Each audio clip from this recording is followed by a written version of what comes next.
About 15 years ago, I went to a literature conference at Kent State University. At one of the selections, the scheduled speaker did not show up, so they asked a teacher from a high school in Cincinnati to speak about a book she had recently published. Her name was Sharon Draper, and she talked about her book titled Tears of a Tiger.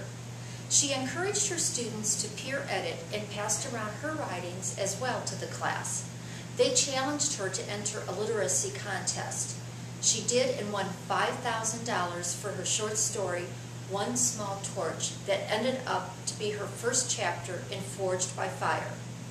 Sharon Draper said she wrote Tears of a Tiger for contemporary teens and felt it would have more meaning in their life than a classic book. She asked for student feedback on the realism of her book. Sharon was turned down by 29 publishers, and the 30th accepted her book to publish. She has written about 20 more books and has been honored at the White House 6 times and was chosen as one of the only 4 authors in the country to speak at the National Book Festival Gala in Washington, D.C., and to represent the United States in Moscow at their book festival. Her book, Copper's Son, has been selected by the U.S. State Department and the International Reading Association as the United States novel for the International Reading Project called Reading Across Continents. Now about the book. Tigers don't cry, or do they?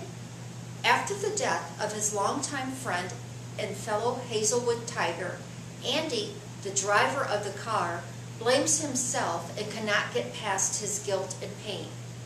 While his other friends have managed to work through their grief and move on, Andy allows death to become the focus of his life.